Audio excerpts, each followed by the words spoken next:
যোগাযোগ মাধ্যমে একটা তথ্য প্রতিবেদন পুলিশ সুপার মহোদয়দের গোচরে আসলে তাৎক্ষণিকভাবে জেলা গোয়েন্দা সংস্থার একটা টিম, যেটা এসআই হাসানের নেতৃত্বে পরিচালিত হয়, তিনি এই ঘটনার সত্যতা যাচাই সাপেক্ষে অভিযান পরিচালনার জন্য বোরহানুদ্দিন এবং লালমোহন এলাকায় কথিত ভুয়া ম্যাজিস্ট্রেট পরিচয় দানকারী আপ্রাণ শুভ, যার প্রাথমিক ঠিকানা পাওয়া গেছে মনপুরাতে, আমরা তথ্য যাচাই করছি।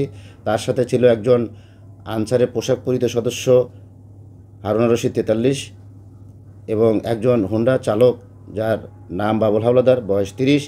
এই তিনজন ওখানে অবস্থানকালীন অবস্থায় এবং তারা ভুয়া ম্যাজিস্ট্রেট পরিচয় দানকারী দিয়ে যে মানুষের অর্থ হাতিনের যে কার্যক্রম পরিচালনা করছেন, এটা আমরা জেলা গোয়েন্দা সংস্থার টিম তাৎক্ষণিকভাবে তাদের অ্যারেস্ট করতে সক্ষম হয়। প্রাথমিক তথ্যপত্র অনুযায়ী তাদের কাছ থেকে ম্যাজিস্ট্রেসি ক্ষমতা প্রয়োগ করে এই ভুয়া ম্যাজিস্ট্রেসি যে অভিযান পরিচালনার অনুমতিপত্র এবং জরিমানা আদায় করার জন্য যে একটা ভুয়া রেজিস্টার, সেটাও পাওয়া গেছে, একটা পরিচয়পত্র পাওয়া গেছে, সেটাও ভুয়া। এটা আমরা প্রাথমিক তথ্য যাচাই করছি। একই সাথে আইনগত প্রক্রিয়াধীন এই আইনগত প্রক্রিয়ার পরবর্তী ধাপে আমরা অধিকতর তদন্ত সাপেক্ষে এবং তথ্য উপাত্ত যাচাই করার জন্য আমরা আদালতের কাছে শিয়া বাটার ও ভিটামিন ই সমৃদ্ধ lily glam beauty soap. Lily, always beautiful. পুলিশি হেফাজতে জিজ্ঞাসাবাদের জন্য অনুমতি চাইব এবং আরও অধিকতর তথ্য জনস্বার্থে প্রয়োজন হলে আমরা জানিয়ে দেব।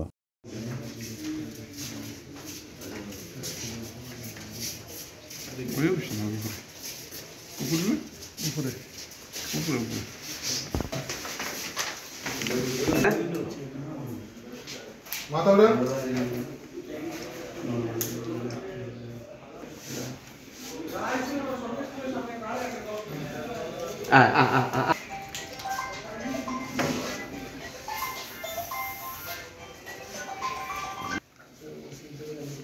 মাথা উপরে উঠান।